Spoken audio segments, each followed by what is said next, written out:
별명이 악바리인 사람이 있습니다. 축구 선수였는데 축구 선수 치고는 키도 좀 작고 체격도 작아서 몸싸움을 심하게 하는 이런 축구라는 운동을 하려고 하다 보니까 악착같이 덤벼서 별명이 악바리입니다.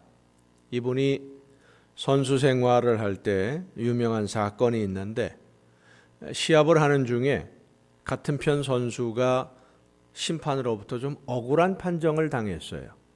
그 심판에게 가서 억울하다라고 항의하는데 심판이 들어주지 않으니까 이 선수가 옆에 있다가 쫓아가더니 억울한 일을 당한 선수를 뒤로 탁 밀어놓고 한두 마디 이야기하다가 그냥 쾅 하고 머리로 심판 가슴을 들이받아버린 겁니다.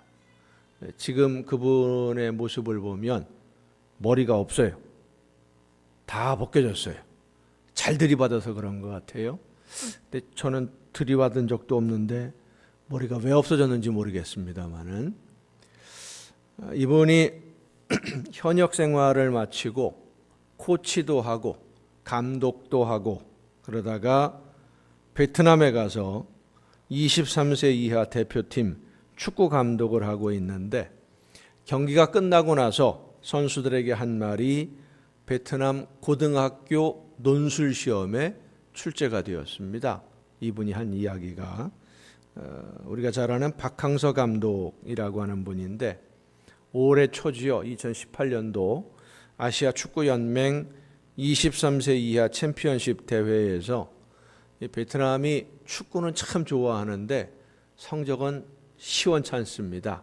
만년 하위예요. 예선 탈락 그러던 팀인데 박항서 감독이 부임한 지 4개월 만에 이 팀이 결승전까지 올라갔습니다.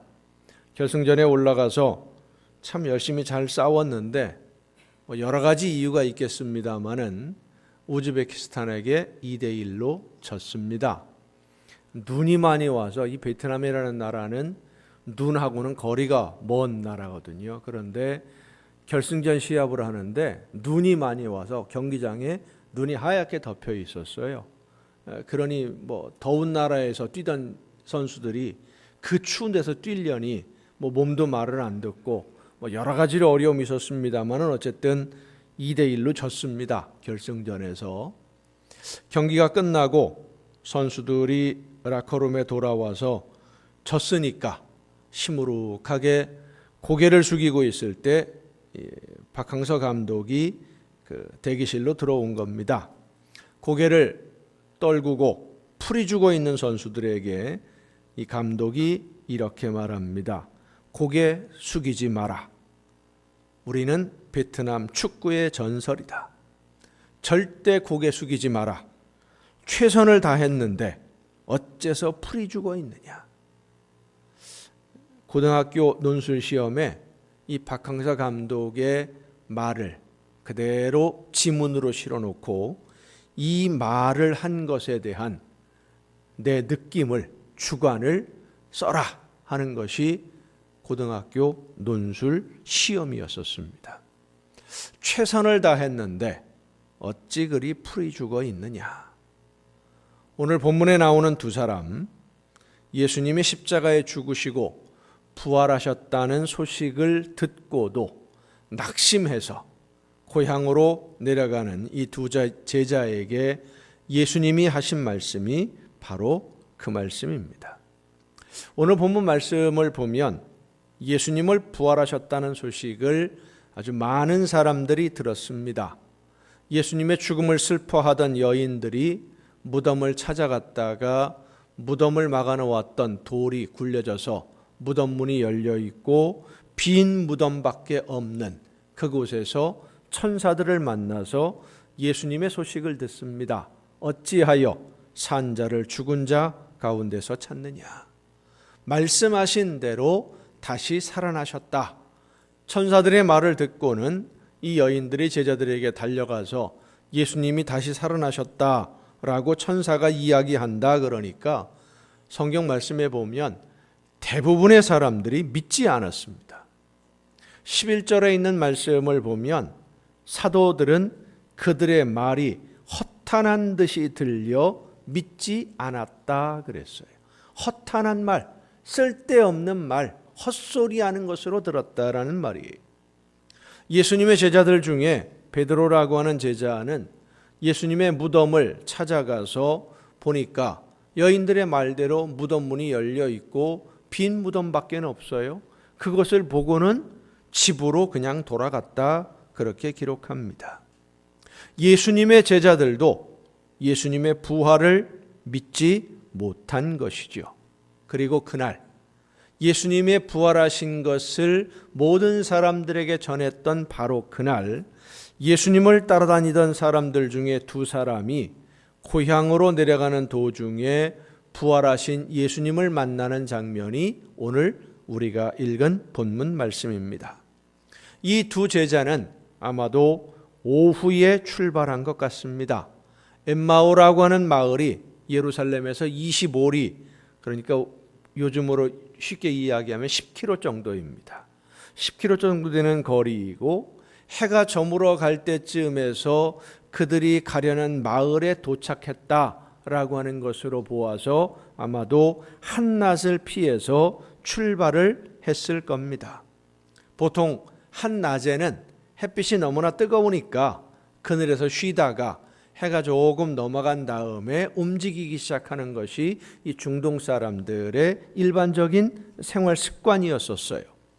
예수님이 십자가에서 죽으신 것은 안식일 전날, 그러니까 금요일입니다. 그리고 부활하신 날이 안식 후 첫날, 일요일이죠.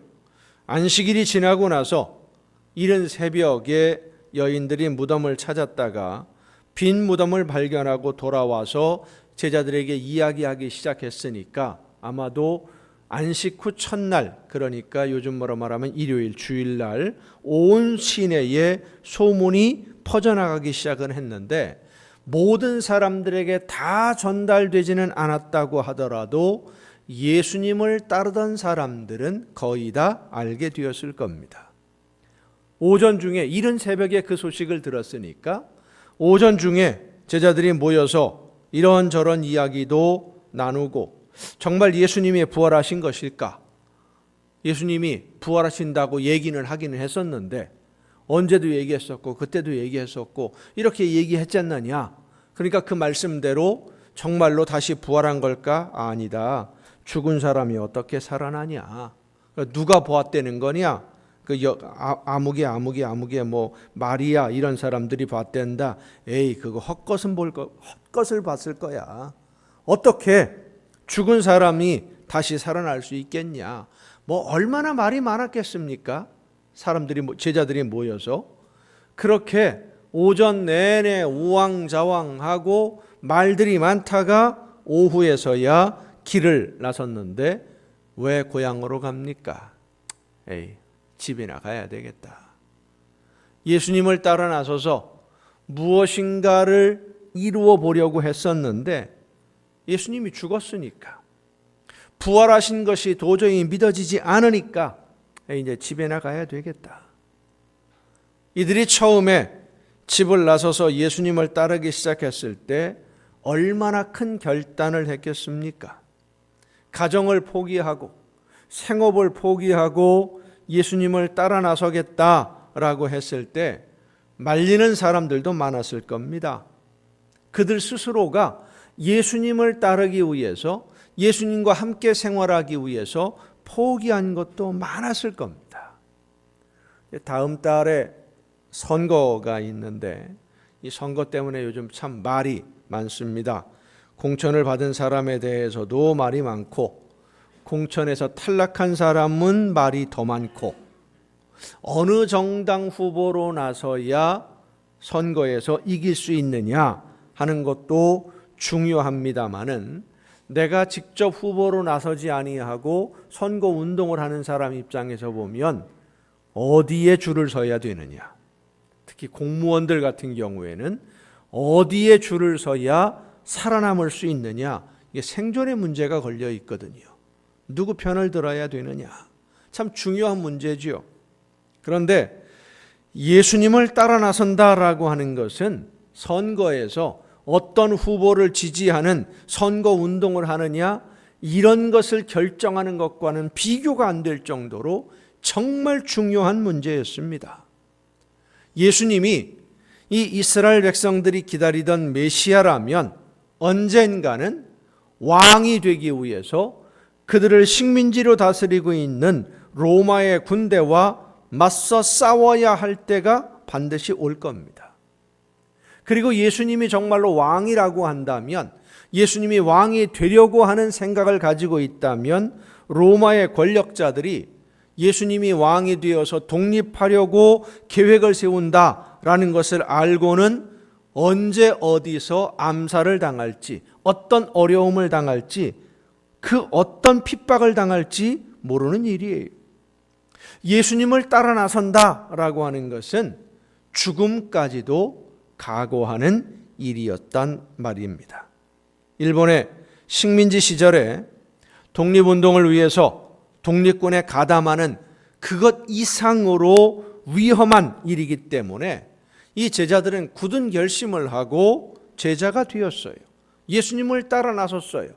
그리고 3년여 동안 예수님과 함께 다니면서 말씀을 들었고, 이제 때가 되면, 예수님이 왕이 되면 모든 것이 이루어진다라고는 희망을 가지고 있었는데, 갑자기 예수님이 무기력하게 십자가에서 죽고 말았습니다.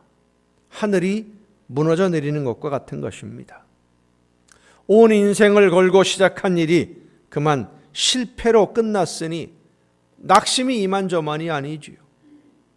열심히 노력을 했는데, 정말로 희망을 가졌는데, 꿈을 가졌는데 모든 것이 다 무너져 버리고 만 거예요. 그냥 끝나버리고 말았어요. 오늘 우리 신앙생활도 그렇고 일상생활에서도 이렇게 꿈과 희망을 가지고 열심히 최선을 다해 왔는데 어느 순간 갑자기 모든 것이 무너져 버리는 경우들이 참 많이 있습니다. 시작할 때는 꿈을 가지고 희망을 가지고 의욕적으로 시작을 했지만 내가 생각한 대로 일이 안 풀리고 힘든 일들이 자꾸 생기면 그만 모든 것 다 포기하고 싶은 마음이 생겨요. 의욕적으로 시작한 사업이 내가 생각한 대로 잘 풀리지 않으면서 경제적으로 어려움을 당하게 되면 밤에 잠이 안 옵니다. 음식을 먹어도 맛을 느끼질 못해요. 계획한 대로 되지는 않는다 할지라도 그래도 어느 정도만 되면 견디어 보겠지만 언젠가는 이 모든 것들이 풀리겠지, 언젠가는 이 모든 어려움들이 끝나겠지 하는 소망을 가지고 견디어 보겠는데 모든 게 다 막히고 계획하는 일들이 틀어지기만 하면 그냥 숨이 막히는 거예요. 신경이 곤두서 있으니까 옆에서 누가 하는 말 한마디, 나를 위해서 도와주려고 하는 조언들조차도 곱게 들리질 않는 거예요. 곤두서 있지요. 결혼 생활도 그렇습니다. 누구나 다 꿈과 희망을 가지고 아름다운 내일을 기대하면서 결혼을 합니다. 가정이 천국은 아니더라도 평범한 가정의 행복을 꿈꾸면서 결혼을 하는데 꿈이 깨지고 무너져 내리는데 시간이 별로 안 걸리지요? 그렇죠? 왜 씩 웃어요? 그건 무너져 내리는데 시간 그리 오래 가지 않습니다. 순간에 무너져 버리고 맙니다. 제가 아는 목사님이 신혼 때 아주 크게 싸웠습니다. 대부분의 부부싸움이 그렇듯이 뭐 그렇게 중요한 일도 아니었는데 이게 싸움이 커진 것은 결혼하기 전하고 결혼한 후에 사람이 서로 달라졌다고 보는 거예요. 김영순 집사님 그래요? 달라졌어요? 안 달라졌어요? 또 뭘 금방 저 뒤에서 시부모님들 계신다고 아닌 척하는데 엄수 집사님이 어딨나? 안 보이네. 달라졌다라고 느껴지니까 이게 감정들이 쌓여가지고요 한꺼번에 폭발을 해버린 거예요. 결혼한 지 2년쯤 되었는데 3차 대전이 벌어졌어요. 막 싸우다가 이 목사님이 전도사님 때인데 소리를 질렀습니다. 이렇게 나를 힘들게 할 거면 나가라고. 다시는 보지 말자고. 소리를 뻐럭 지르니까요. 이 말을 듣고 사모님이 주섬주섬 가방을 챙겨갖고 짐을 챙겨서 나가버렸어요. 진짜로. 멍하니 이제 흔히 말하는 멘붕이 온 거예요. 이 목사님도. 멍하니 앉아있는데 집을 나간 사모님이 한 2시간쯤 지난 다음에 다시 집에 들어옵니다. 멍하니 앉아있다가 생각해보니까 화가 나잖아요. 이 목사님이 성질이 막 뻗쳐 올라가는데 사모님이 턱 들어오니까 아니 나갈 때는 언제고 왜 누구 맘대로 들어오느냐고 또 소리를 버럭 질렀습니다. 그러니까 이 사모님이 하시는 말씀이 위자료를 줘야 갈 거 아니야. 위자료 내놔. 위자료라는 말에 이 목사님이 더 화가 났어요. 필요한 거 다 가지고 가. 그러니까 사모님 하시는 말씀이 옷 입어. 무슨 말인가 이해가 안 돼서 멍하니 바라보는데 사모님이 당신이 내 위자료야. 그러니까 옷 입어. 데리고 나가게. 피식 웃고 말았어요. 그 이후로 이 두 분이 의견이 좀 안 맞으면 목사님이 그런답니다. 싸워야 뭐하냐? 또 위자료 달라고 할 텐데. 요즘에는 사모님이 그렇게 대답을 한답니다. 이제는 그때 위자료에 이자가 좀 붙어서 더 많어. 애들까지 다 데리고 가야 되니까 애들이 이자야. 결혼 생활 누군들 행복하려고 결혼하지 싸우고 속상하고 상처받으려고 결혼하는 사람 없습니다. 그런데 현실은 어떻습니까? 내가 이러려고 결혼을 했나 자괴감이 들 때가 있지 않습니까? 신앙생활도 마찬가지입니다. 전도하고 봉사하고 헌신하려고 굳게 결심을 하고 어떤 어려움이 와도 시련이 와도 누가 뭐라고 해도 흔들리지 않으리라 다짐도 해봅니다마는 시작한 지 얼마 되지 않아서 흔들리게 됩니다. 어떤 일이든 앞장서서 일을 하면은요, 뒤에서 말하는 사람이 꼭 있어요. 일하는 사람이 싫어서 말하는 사람도 있고, 좋은 의미로 도움을 주려고 말하는 사람도 있고, 어떤 일이든 앞에서 끌고 가는 분들은 여러 가지 뒤에서 하는 말 때문에 상처를 받기가 쉽습니다. 힘드니까.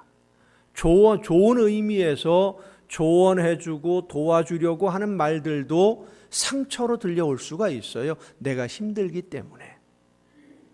일을 하다 보면 어렵거든요. 그래서 저는 늘 그런 이야기를 합니다. 앞에서 일하려고 하면 누가 뭐라고 하든지 신경 쓰지 말고 하나님만 바라보고 해야 된다. 말씀을 드리면 걱정하지 말라고 하세요. 다 각오하고 시작하는 겁니다. 욕 먹어도 끄떡 없습니다. 염려하지 마세요. 그리고는 시작하시던 분들이 한 번, 두 번 말도 안 되는 억울한 소리도 듣고 계획한 대로 일들이 잘 진행 안 되고 그러면 상처를 받고 무너지고 신앙생활에 많은 어려움을 겪는 경우들을 많이 봅니다. 엠마오라고 하는 마을로 가는 이 두 제자도 마찬가지였어요. 예수님을 따라 나설 때는 굳게 결심도 했고 어려움이 있을 것을 예상도 했지만 그래도 예수님이 왕이 되시기만 한다면 이 정도 어려움이야 참고 견딜 수 있다 다짐하면서 견디어 왔는데 모든 희망을 걸었던 예수님이 십자가에서 덜컥 죽고 말았어요. 하늘이 무너진 겁니다. 갈 데가 없어요. 할 일도 없고 무엇을 해야 될지 집으로 돌아가는 것도 사실 겁이 나요. 왜냐하면 집에 가면 살던 동네로 돌아가면 동네 사람들이 뭐라고 얘기하겠습니까? 거 봐라. 메시아는 무슨 메시아냐. 가정도 포기하고 생업도 포기하고 따라 나서더니 이게 뭐냐. 얻은 게 뭐냐. 뭐하다 이제 이렇게 돌아왔냐. 무슨 소리 들을지 뻔하지 않습니까? 그렇다고 예루살렘에 그대로 머물러 있을 수도 없습니다. 예수님이 계실 때에는 힘들어도 기대하는 것이 있으니까 견딜 수 있었는데 희망이 다 사라졌어요. 할 수 있는 일이 아무것도 없는 거예요. 어쩔 수 없이 실망한 마음으로 고향을 향해서 걸어가는 이 발걸음이 가볍겠습니까? 터덜터덜 걸어가는 거지요. 힘없이 걸어갑니다. 그 길에 예수님이 찾아오신 겁니다. 왜 이렇게 힘이 없냐? 그들의 이야기를 들으신 예수님이 말씀해 주십니다. 아, 그래. 그럴 수 있겠구나. 나라도 너네들처럼 실망할 수밖에 없을 것 같다. 그런데 지금 알고 있는, 지금 일어난 일들이 전부 다가 아니다. 눈에 보이는 게 다가 아니다. 너희들이 알지 못하는 새로운 역사가 지금 시작되고 있는데, 너희가 생각하던 것과 비교할 수 없는 놀라운 역사가 지금 시작이 되었는데 여기서 그만두면 어떻게 하냐? 다시 한번 시작해보자. 나와 함께 다시 한번 시작해보자. 죽은 사람이 부활했다는 것이 잘 안 믿어지겠지만 다시 한번 말씀을 믿고 시작해보자. 예수님은 그들을 책망하지 않으셨습니다. 왜 이 정도밖에 되지 않느냐고, 왜 말씀을 믿지 않느냐고 꾸짖지 않으셨습니다. 예수님을 모른다고 부인하고 도망갔던 베드로, 또 다른 제자들을 찾아오셔서 예수님이 나를 사랑한다더니 이 정도밖에 안 되냐? 책망하지 않으셨습니다. 예수님은 갈릴리 호수에서 풍랑이 몰아칠 때 잠들어 있는 예수님을 깨우던 제자들, 우리가 죽게 된 것을 안 돌아보십니까? 외치면서 허둥대던 제자들을 꾸짖으셨어요. 왜 믿음이 없느냐? 왜 너희에게 믿음이 없느냐? 책망했어요. 그런데 예수님이 잡히고 매를 맞고 죽임을 당할 때 두려워서 도망간 제자들, 예수님을 모른다고 3번이나 부인하고 외면했던 베드로를 찾아오셨을 때 그들을 책망하지 않으셨습니다. 예수님이 부활하신 소식을 듣고도 그것이 믿어지지 않아서 고향 마을로 내려가던 이 두 제자를 찾아오신 예수님, 그들을 꾸짖지 않으셨어요. 그들의 이야기를 다 들으시고 예수님이 하신 말씀이 바로 이겁니다. 아, 그랬구나. 그럴 수 있지. 많이 힘들었겠다. 그런데 힘들다고 이렇게 끝내면 안 된다. 분명히 내가 죽었는데 다시 살았지 않느냐? 죽음이 끝이 아니다. 그러니까 다시 시작해보자. 내가 함께 해주마. 골목식당이라고 하는 프로그램이 있습니다. 유명한 음식 전문가가 작은 골목에 있는 옛날 시장 골목들, 이런 식당들을 찾아다니면서 최선을 다해서 노력하는 분들을 돕는 그런 목적을 가진 프로그램이에요. 전문가의 눈으로 음식이라든지 식당 운영을 평가하고 조언을 해주는데, 가만히 보니까 한 가지 특징이 있어요. 그 식당을 운영하시는 분이 정말 최선을 다해서 노력하고 음식을 제대로 만들어서 해보려고 하는데, 노력은 열심히 하는데 한두 가지 부족한 게 있어요. 지금까지도 잘 해왔고 음식도 맛이 있는데 요거 하나만 좀 바꾸면 훨씬 더 좋아질 것 같다. 이런 부분도 신경을 써야 된다. 이번 기회에 요거 하나만 한번 바꿔서 다시 한번 해보자. 다시 한번 해보자. 힘들지만 여기까지 왔는데 포기하지 말고 다시 한 번만 해보자. 근데 이분이 안 해주는 게 있어요. 언젠가 한번 그 프로그램에서 한 식당에서 식당 주인이 요청을 합니다. 메뉴를 하나 좀 만들어서 개발을 해달라고. 그러니까 이분이 화를 벌컥 내는 거예요. 그런 거 해주러 온 거 아니다. 메뉴 만들어 주려고 온 거 아니다. 본인이 노력해서 해보려고 하는데 잘 안 될 때 전문가의 입장에서 이거 하나만 바꿔서 해보면 지금보다 훨씬 더 좋아질 것 같다. 조언은 해주지만 내가 알고 있는 것을 가지고 뭔가 만들어주지는 않아요. 최선을 다했는데 예상하지 못했던 어려운 장애물에 부딪혀서 어려움을 겪고 있을 때 장애물을 넘어설 수 있는, 이 위기를 극복할 수 있는 방법들을 조언해주는 그 모습을 보면서 엠마오 마을로 가는 두 제자를 찾아오셨던 예수님을 생각했습니다. 실패하고 또 실패하고 낙심하고 또 절망하다가 그래서 에이 이제는 더 이상 못해 먹겠다 하고 손을 털고 돌아서려고 할 때 손을 내밀어 잡아주시면서 다시 한번 해보자.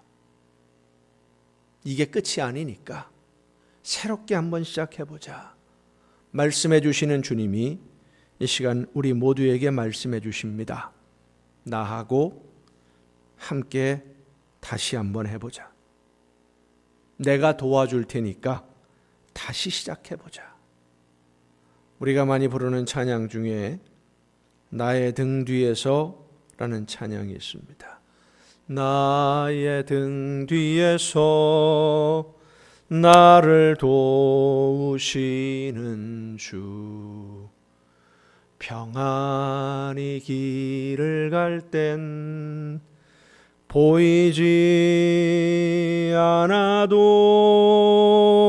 지치고 곤하여 넘어질 때면 다가와 손 내미시네. 일어나 걸어라 내가 새 힘을 주리니. 일어나 너 걸어라 내 너를 도우리. 나의 등 뒤에서 나를 도우시는 주, 나의 인생길에서 지치고 곤하여 매일처럼 주저앉고 싶을 때 나를 밀어주시는 주님, 나의 등 뒤에서 나를 도우시는 주, 때때로 뒤돌아보면 여전히 계신 주, 잔잔한 미소로 바라보시며 나를 재촉하시는 그 주님, 이 시간 우리를 찾아오셔서 손을 내밀어 주시는 주님의 손을 잡고 다시 한번 일어설 수 있도록 성령이여 나를 붙들어 주시고 인도하여 주옵소서. 기도하며 함께 찬양하시겠습니다. 나의 등 뒤에서 나를 도우시는 주, 언제나 넘어지고 쓰러질 때, 지치고 곤하여 주저앉고 싶을 때 찾아오셔서 열심히 노력했지, 내가 네 마음을 안다. 그러나 여기서 포기하지 말고 다시 한번 일어서서 나와 함께 가자 말씀하시는 주님의 손을 붙잡고 다시 한번 일어서서 승리의 내일을 바라보며 열매를 바라보며 나아가는 저와 여러분이 될 수 있기를 간절히 바랍니다.